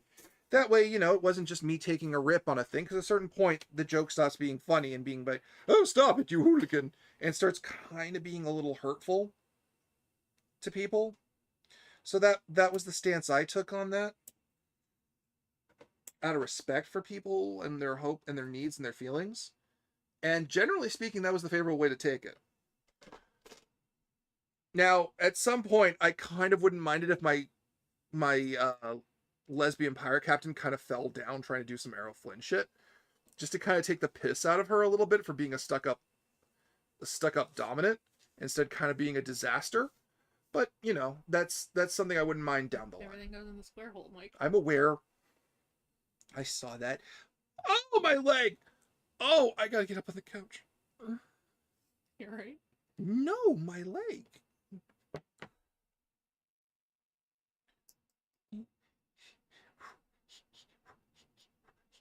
You're not giving birth.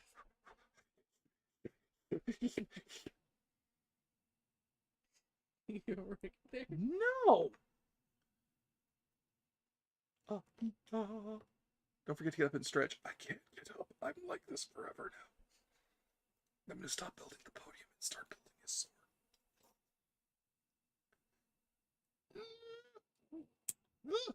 Oh, my leg. You're likely fine as long as you rather avoid tropes like U-Hauls and carbiners to go to drag levels of comedy. I know, but like, the problem is there's the reality of what I can get away with, and then there's the internet's perception of what I can get away with as a straight cis man, right? Who looks the way I do. The reality is, as long as I don't make her stupid, or if she is stupid, it's part of her character, no one's going to care.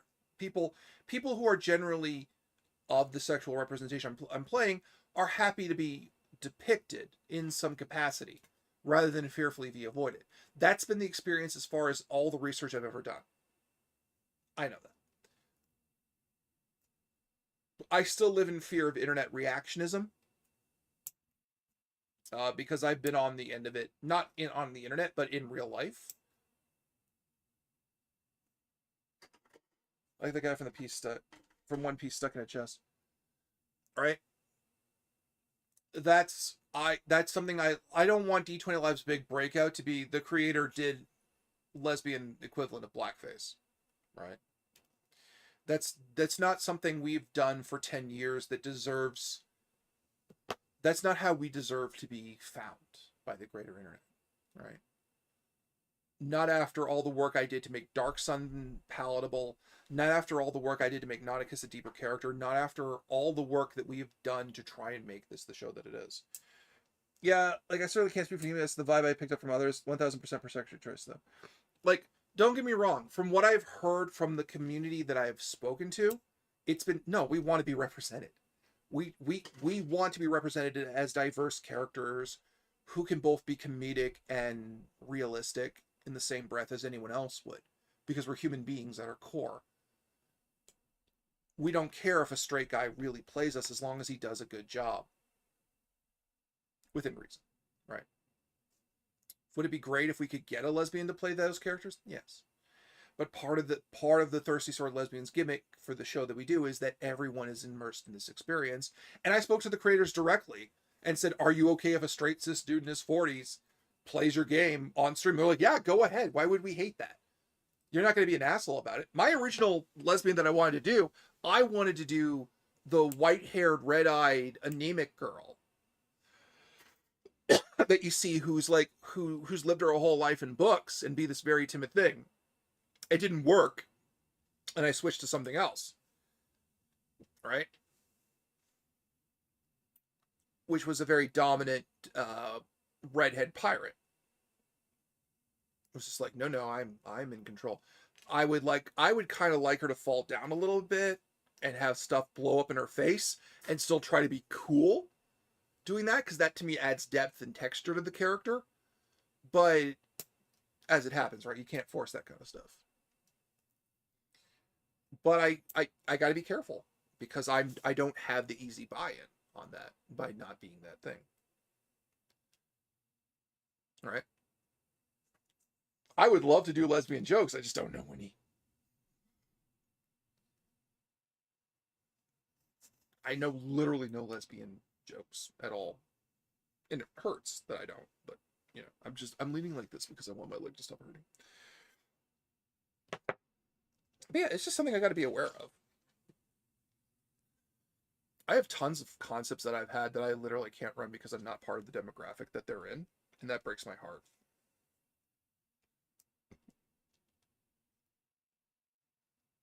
I don't know any jokes, but I'm not in the community. That's fair. All right? Yeah. And I'm not in the community myself enough to say that, to be like, look, I did my research. I came up with a decent concept and I would like to execute it properly, but I haven't done an excess of research. What kind of exalted would Goku be? He's Dawncast. Goku is Dawncast. He is a martial arts loving Dawncast who keeps learning nothing but martial arts charms. There's a queer comedy night in Hamilton once a month. If you've got the time, 1 month visit, we can go together. I would love to have that experience, actually. I would love to have that experience and be a part of it. Hate. Something. I'm not allowed to talk to my wife anymore. She's shutting me. I am currently dealing with a sticker.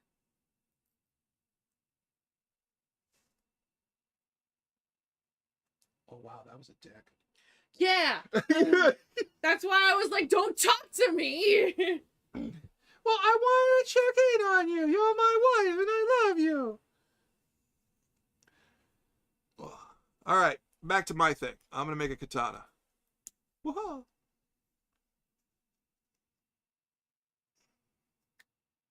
Mike, do not get your Gundam pens and paint this thing. It's a bad time.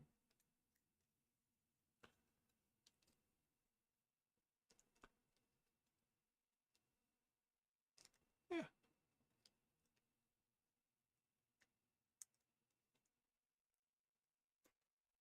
Yeah.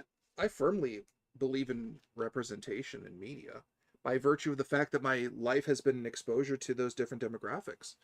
You don't perform at cons in the early 2000s when people did not feel when a lot of the trans community was there and feeling comfortable representing themselves there, and not think, oh, this is interesting and different. Like I cannot in good conscience say have an attitude like that when so many of those people would come to my shows and laugh at the stuff I did. Right? It would be immoral and wrong of me to have any perspective other than that. Right? And as someone who lived a very, very sheltered life,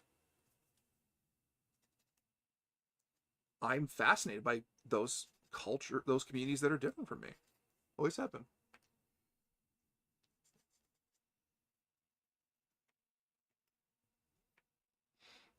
All right. Moving on to new topics, though. I think I've spoken enough about this issue. I'm still running the Exalted. I finally figured out how to do Exalted for D20 Live. If anyone here has paid attention to my Twitter. And I'm excited. I am planning to do it. I was already planning to do it this year. But now it's like, not only is it planned, it's like I've got the spark of the story for it. And I'm so excited for it. Because I know exactly how I want to do it to make it different from my normal at-home Exalted game.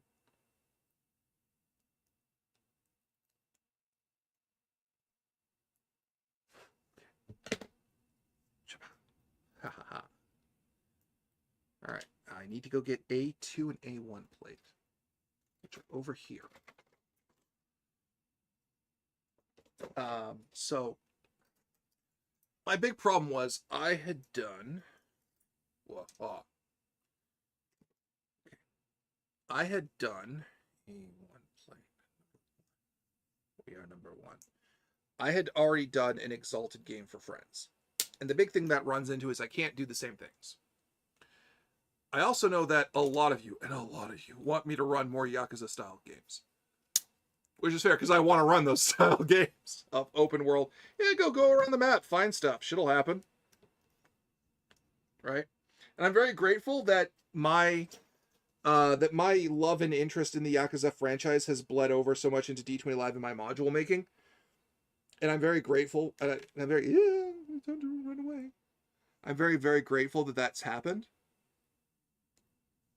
Rather than it just being, oh, Mike's forcing this stuff on us again. Exalted has been one of those games where the original publishers confused me more about the rules in the game store I worked at.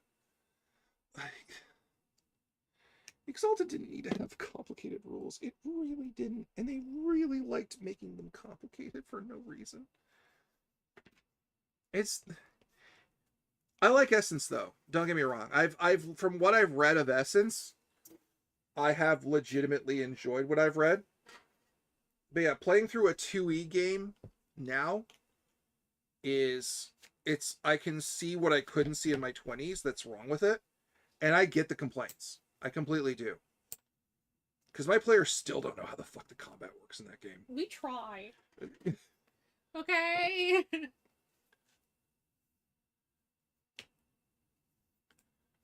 I know, but I've given like 12 tutorials on that system.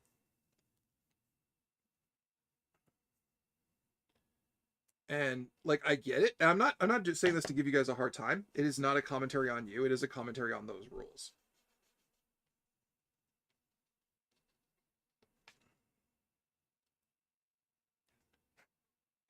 It's not great, but I can live with it. Plop, plop, plop. But yeah. But the problem is, second edition is the game I have all the books for, right? So I'm just like, all right, well, I gotta work with what I gotta work with what I work with.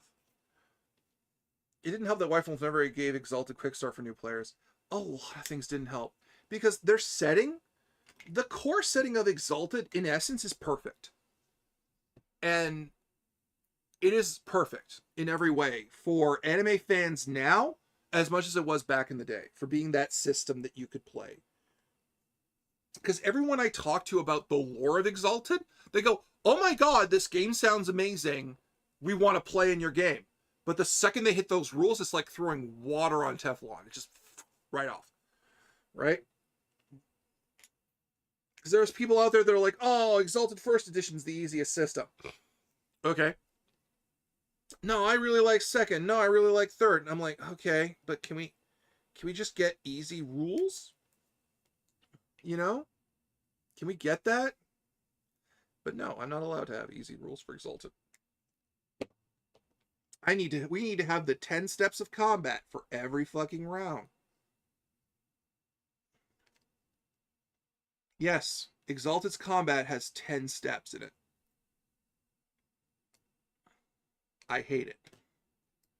I hate it so much. It's not funny. And it's the biggest barrier to getting people into this game, is they actually have to play it, and the rules are clunky as fuck. There we go. I got his head, finally. Ah! Let's see. My bottom is so hot. Oh, wow, that really pops, doesn't it? Right? But my bottom is so hot. Ah! Do you need to get up? It's so hot down here. Why? Why, Furnace? Yeah.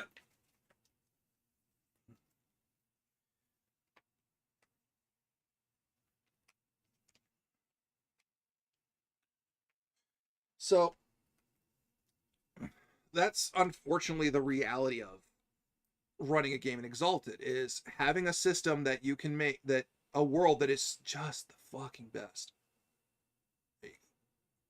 Only to have the game itself be so fucking unplayable at times. Bear in mind, I'd muddled through the rules of New World of Darkness fast and trying to run the Exalted third core I got for free thanks to drive-through. Yeah, fuck. I don't get how third has the fucking fan base it does, because that third especially is fucking unplayable. I don't give a fuck what anyone says.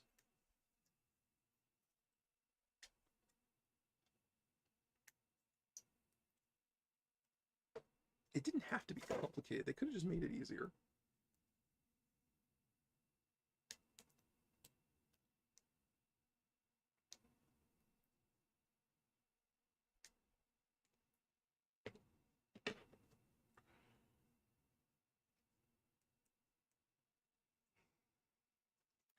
Yeah.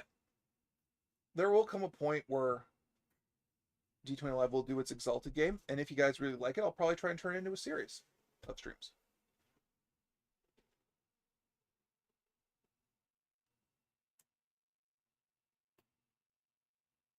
Because I think that would be a lot of fun.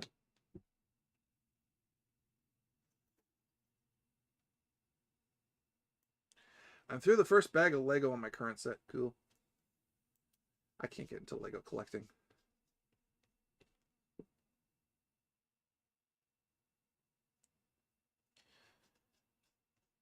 I just can't. That's a money sinkhole I just can't get down. Because I know at some point I will get into custom building by building random ass Lego sets off of the Lego Builder sites, and I will be lost to the universe. Aha. Okay.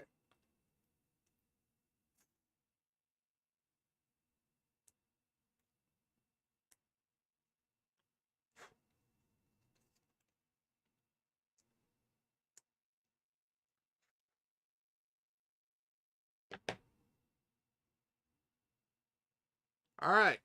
That is a katana. We're not done. I almost stuck it up my notes. Why? I said almost and by accident. Nice, just finished up the burger truck. Okay.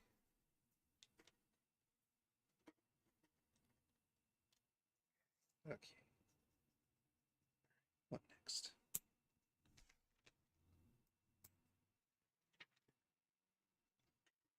Now I got to build the holdy, the grabby hands. Okay.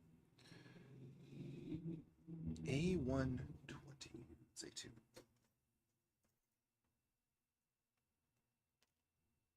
Do you have anything you wish to say, my love? I love you. Well, that is nice. I also did build the mirror build of the bookshop at house. Hello, sir! You are very loud! Where's Stevie? You can stop! Can they even hear him? I don't care. They probably can. Do you guys hear They could hear the plane the other day. Yeah, they could. You mean last month?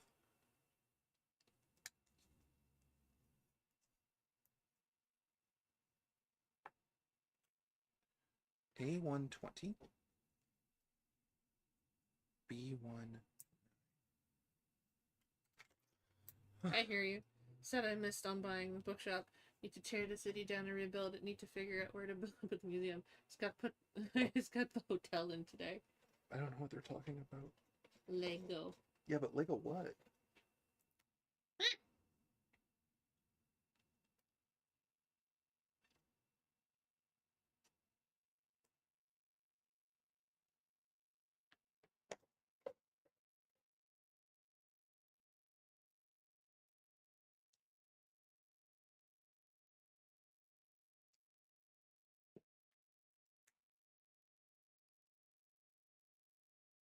No, all I could hear was the 2-stroke motorbike with Josh drove by my house. Yeah, we got some guys that like to rev around here, to my wife's eternal chagrin. It's very annoying. It's very annoying. Very annoying. You're annoyed? I'm annoyed. No one can tell me otherwise. You're not annoyed. I'm annoyed. No, you're not. I am. I'm trying to tell you otherwise. You can't tell me otherwise. But I could try. You can't.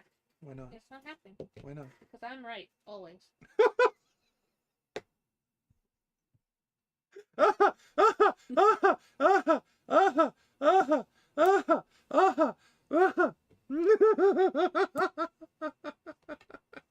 Yeah, okay. I love you. I love you too. Mhm. I'm always right. No, you're not. I'm always right. I've met you. I've seen you fall down. So, just because I fall down doesn't mean I'm not right. I think at some point you're wrong if you fall down. About something. You fall down. Yeah, and I'm wrong then when I fall down. I'm wrong about how I should have walked. That's not true because you tell me the entire time, oh, it's fine, I'm fine. I don't need to worry about concussions. I Even don't. though I hit my head on 3 steps. When did I hit my head on 3 steps? In the old place, you fell down the stairs. I legitimately said, honey, you can't fall asleep. And you're like, no, it's fine. I just hit my head on 3 steps. When did that happen? You okay, Mike? I'm winning an argument. Shush. Don't gaslight me. No, I don't remember this. That's why. Because you hit your head on 3 steps. I have no memory of this at all. I'm not saying you're wrong. I just don't remember it. You make it sound like I get a lot of concussions. Don't play this fucking game with me, sir. It's kind of funny. I'll drop a hack in the Discord about my current setup. Oh, a pick.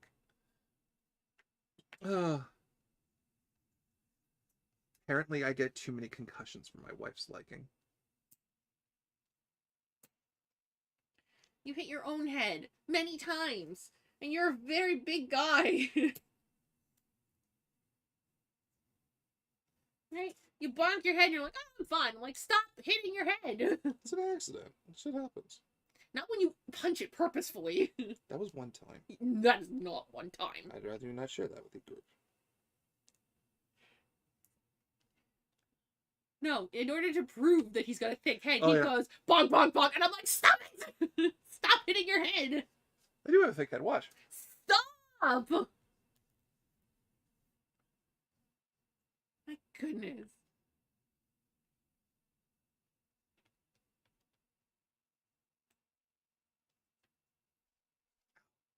Yeah.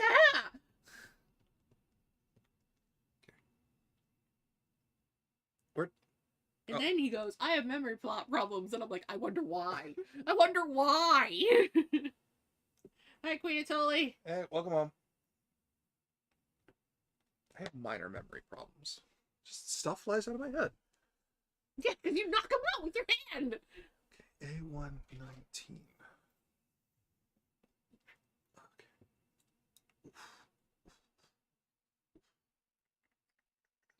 Okay. I remember important stuff. Like your name. Jason. Oh, that was kind of funny. That was kind of funny. Come on. Samantha? Sam, darling? Sam, darling, I love you. Don't tickle me! I have a sharp object! We had to talk about this! Okay, I can't really continue right now because I'm gonna get into like little tiny fiddly bits, and I don't want to like be in the middle of doing fiddly bits when we're about to end stream. Are we about to end stream? We're like 8 minutes out. But I'm not done. You can keep going. We're 8 minutes out. But I'm not done. I'm so close though. I have katana hand done. Look. Oh my god. My butt is so hot right now. Stupid vent. Because basically the couch is right up against. Oh, this is the reason why the couch is right up against the wall, hun. Yeah. And so therefore, it only vents out to my butt. Okay. Well, if you've got 8 minutes to go, I won't be able to get the big sword done in time. Yeah, because look at what I have to do, hun. I have to do the fiddly bits for the shoulders, right? Yeah. Which means that I have to like do it's a lot of fiddly bits. Oh, I have to take off this part too. Jesus Christ. Right, I don't have enough. Dropped in the craft check page. Come on. Let's get that out. But yeah, there's a lot here. But I got him done. Look, he's pointy. He's the Daigengar. He's got a big sword. He's huge. Yeah. Oh man, he looks fucking cool though. Look at that. Look at that. He's just all torso and shoulder. I'm making sure that these are all sprues and not parts that I may or may be throwing out in a second. Okay, those look like all sprue junk. Do we consider Bang Braver and part of the overall series, Brave series? That's a question you have to ask Ovari.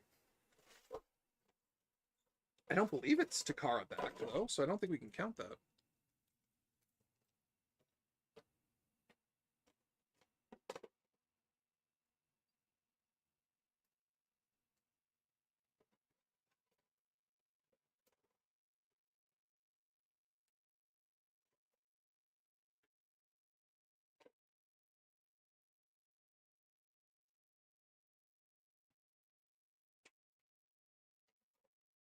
Yeah, next craft check, I'll be able to finish this. Because I'm so close. Like, look how close I am, babe. Look how close I am. Because it's literally this and then the sword. Oh, and you're done. And then I'm done. What are you gonna build next? I've got a couple things, don't I? Yeah, you do. You have. I've got the Rising Gun. I've got do. Rising Gundam. Yeah. I have tons to build. You have tons to build. Yeah. I don't have to get anything new. Yeah. I'm gonna build. I've got the Rising Gundam, and that will take like literally because once I finish this, I can finish the Rising Gundam at the same time. It's small. Yeah, and not very complicated. Yeah. Right. So we might have to go get me another kit later. Yeah, that's fine. But like right now, we're good. Just putting these parts away. Putting these sprues away. What? No. What? I just realized that you could see 01 in the shot. Yeah, it's right there. That's 01. 0 1 0 1 0 0 1 0.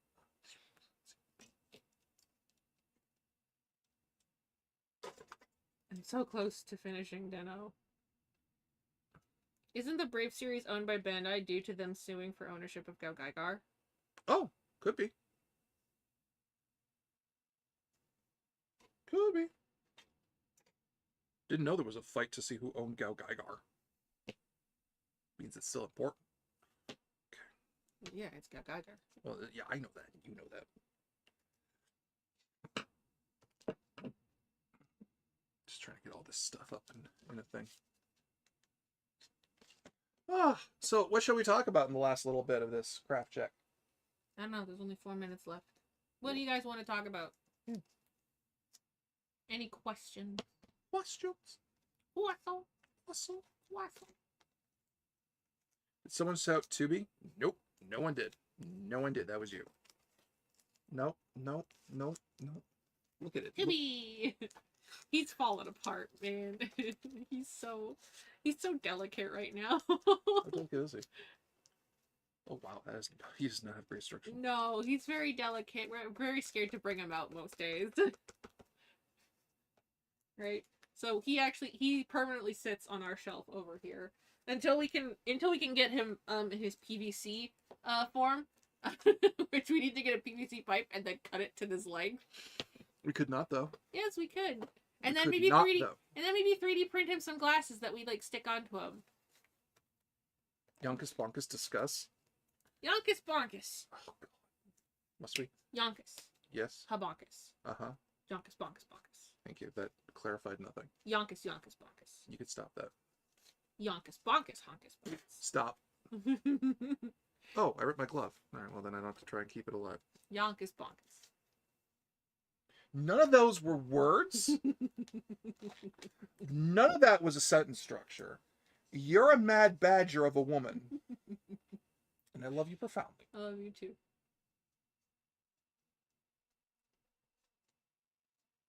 Badunkus. Yonkus bonkus. Badunkus. So we're not going to be here next weekend streaming. We will be taking the weekend off to relax, to recoup. I will probably be spending it doing prep for Angoria. The module for Angoria is written. I just have to give it one more edit. Yes, but she's cute. I'm like, I know she's cute. I married her.